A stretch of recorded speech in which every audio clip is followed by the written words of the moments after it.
ઘરમાં લાઈટ છે? નિમ્ર તો ભાઈ કેવી રીતના રહી? અગરબત્તીને હળગાવું. અગરબત્તીને એવું હળગાવીને રહી? હા.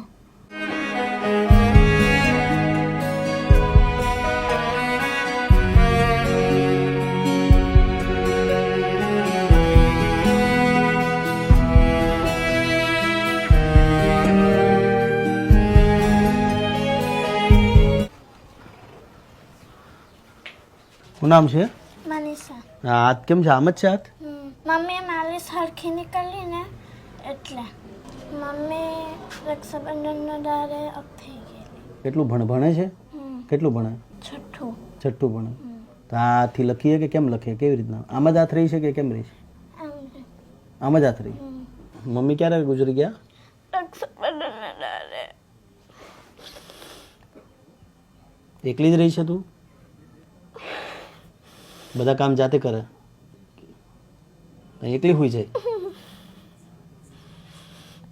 કેટલો ટાઈમ થી મમ્મી મરી ગયા ને?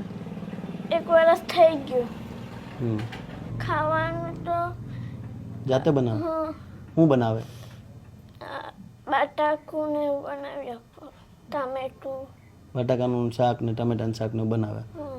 આ વખતે મારી યાર દિવાળી મનાવશે મારી સાથે? દિવાળી ઉજવશે? આમ હાથ છે તો કોઈ ડૉક્ટરને કે કોઈને બતાવ્યું? કોઈ ડૉક્ટરને બતાવ્યું છે અત્યાર સુધી તે? ના. કે સારવાર કે એવું કંઈ કરાવ્યું? કંઈ નથી કરાવ્યું? તો ખાલી એકલી અહીંયા રહી તું? પપ્પા તો મંદિર બાજુ ને એવા હોઈ રહી. પપ્પા મંદિર બાજુ હોઈ રહી? હા. તું અહીંયા એકલી રહી? મમ્મી મને છે ને કામ નહીં કરાવતી ને ખરાવતી ને એવી યાદ આવે. મમ્મી કામ નહીં કરાવતી ને તને ખવડાવતી એમ? મમ્મીને છે ને મમ્મી કામ કરવા જતી તો બનાવીને ખવડાવતી ને મમ્મી સાંજે આવતી ને આવતી ને બનાવતી. મમ્મી તે છે ને કપડાં ને એવું ધોતી. તો રાતે બીક ન લાગે? એકલી હોઈ રહી તો કોઈ તને એમ ન કે આજુબાજુ કે હું આવો અમારે ત્યાં તે? કોઈ નો કે? ઘરમાં લાઈટ છે? નિમ્ર તો ભાઈ કેવી રીતના રહી? અગરબત્તીને હળગાવું. અગરબત્તીને એવું હળગાવીને રહી? તો ભાઈ બીક ન લાગે તને? લાઈટ કેમ નથી? લાઈટ કાપી ગયા કે કેવી રીતના? કાપી ગયા. કોણ? આ લાઇટ બિલ વાળા. ક્યારે કાપી ગયા? એ મમ્મી ઉઠી ત્યારે. એટલે 1-2 વર્ષથી લાઈટ જ નથી? હા. તો અંધારામાં જ રહી છે? બેન તારા શું કરવું શું છે?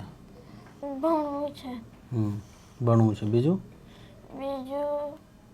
નોકરી જાઉં. મોટી થઈને નોકરી જાઉં. મોટું થઈને નોકરી જવું છે? વાહ. તો તું કામ કરે છે કઈ? શું કામ કરે? વાહણ પાણી. વાસણ ને બધું તું કરે? તો તારા નવું ઘર બનાવવું છે? બનાવવું છે? પછી રહે ઘરમાં? હા. રહે ને મસ્ત? હા. પછી ભણવા જશે? મોટી થઈને હું બનવું છે? ટીચર.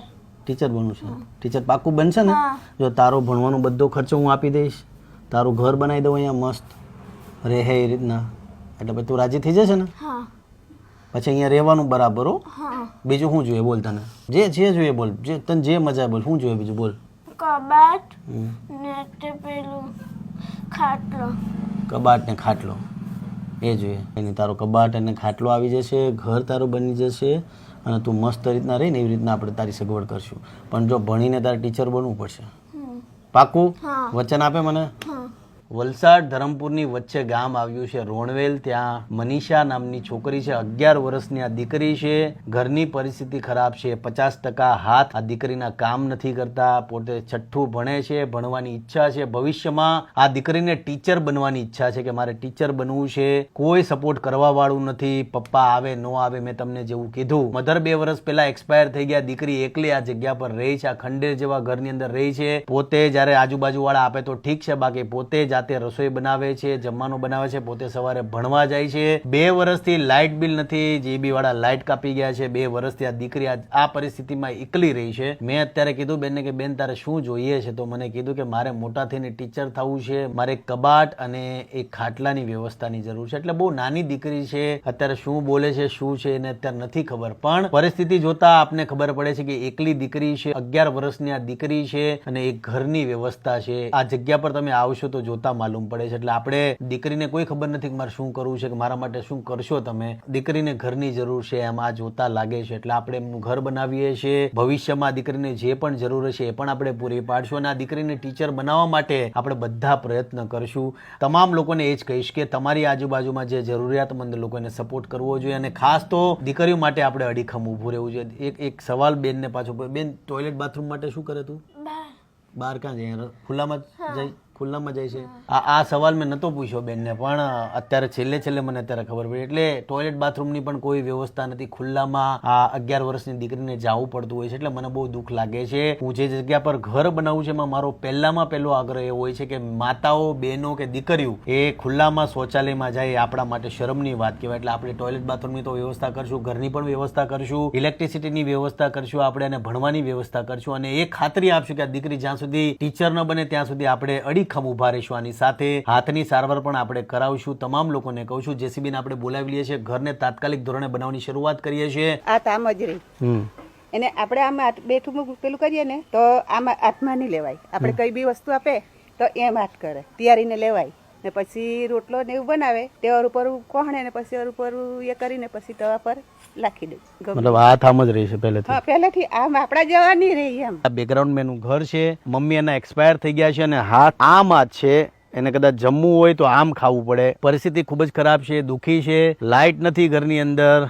આજે હમણાં ખબર પડી કે મીટર એમનું કાઢી ગયા છે અને ઘરમાં એકલી સૂઈ રહી છે. આજુબાજુમાં કોઈ નથી. પપ્પા છે, મધર એક્સપાયર થઈ ગયા છે, પપ્પા છે મંદિરમાં પડ્યા રહી છે. એટલે પપ્પાના કોઈ ઠેકાણા નથી. આ એકની એક દીકરી છે, કોઈ સપોર્ટ કરવા વાળું નથી. અને હાથ એના તમે જોયા, મેં તમને બતાવ્યું એવી રીતના. આજુબાજુના લોકો સાથે વાતચીત કરી એટલે ખબર પડી કે મનીષાને ખાવામાં પણ પ્રોબ્લેમ છે. પોતે કાચું પાકેલું બનાવે છે, જેટલું બને છે એટલું કરે છે. જમવાનું જાતે બનાવે છે, ભણવા જાય છે. પપ્પાને મન પડે તો ઘરે આવે ને મન પડે તો ન આવે, મંદિરમાં પડ્યા રહી છે પપ્પા. એકની એક આ દીકરી છે.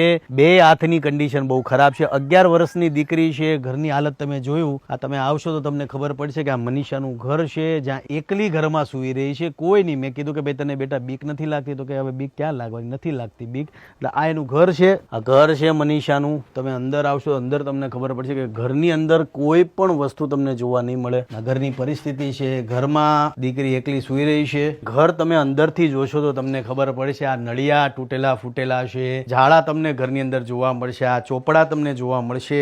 રોટલી તમને આ જગ્યા પરથી જોવા મળશે. આ તમે રોટલા જોશો, આ ઘરમાં આ રોટલા ઉપર કીડીઓ ચડી ગઈ. આ લાલ કીડી ચડી ગઈ ને પોતે જેટલું એનાથી બનાવાય એટલું બનાવે છે. આ ચોપડા છે, જમવાની આ એટલી વ્યવસ્થા છે જમવાની.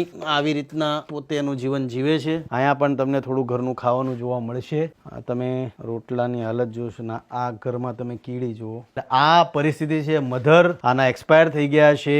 જમવાનું બનાવે છે જેમ તેમ કરીને, ભણવાનું જેમ તેમ કરીને ભણે છે. પરિસ્થિતિ ખૂબ જ ખરાબ છે. આજુબાજુના લોકોને પૂછ્યું, આ લાઇટનું શું છે માજી? એ પૈસા નહીં મળેલા ને એની દાદી ઉઠી ત્યારે એ કરી લે. આજી માઈ ઉઠી ત્યારે તે ભરતી ઉઠી. પછી આજી માઈ નહીં મળે એટલે પછી ત્યાંનું લાઇટ બિલ એમ જ. એટલે પછી પેલા પૈસા નહીં ભરાયા એટલે પછી મીટર કાપી ગયા. મમ્મી તો રક્ષાબંધન ના દિવસે જ એક્સપર્ટ થઈ ગયેલી ને આ રક્ષાબંધન આવી એટલે 1 વર્ષ દાડ થઈ ગયું મમ્મીનો.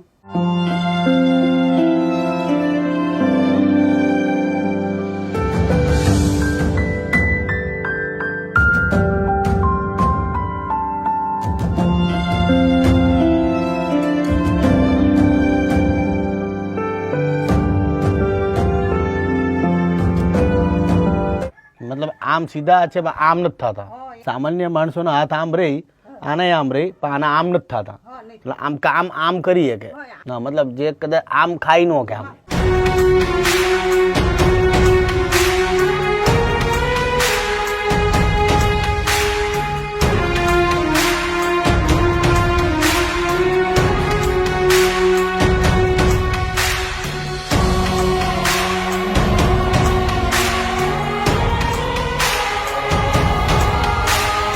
આ ઘર છે 3 થી 4 દિવસમાં બનાવવાનો ટાર્ગેટ છે. દિવાળીનો મહિનો છે, 3 થી 4 દિવસમાં એવી ગણતરી છે કે ઘર કમ્પ્લીટ કરી નાખીએ. કેમ કે 1 દિવસ પછી શરૂઆત થશે ધનતેરસ, કાળી ચૌદસ, દિવાળી. એટલે ગણતરી એવી છે કે એઝ સુન એઝ પોસિબલ 24 કલાક જાગીને 3 થી 4 દિવસમાં ઘર કમ્પ્લીટ કરવાના પ્રયત્ન કરશું. જેસીબીનું કામ કમ્પ્લીટ થઈ ગયું છે. આજથી મનીષાના ઘરની બનાવવાની શરૂઆત કરશું. 4 દિવસનો ટાર્ગેટ છે. તમામ લોકોને ફરી પાછો કહું છું કે તમારી આજુબાજુમાં જે પણ જરૂરિયાતમંદ લોકો એને સપોર્ટ કરતા રહેજો. દિવાળીનો મહિનો છે, 24 કલાક કામ કરશો અને એવા પ્રયત્ન કરશું કે મનીષાની જે દિવાળી છે એ પોતાના નવા ઘરમાં થાય. જય માતાજી, જય શ્રી કૃષ્ણ.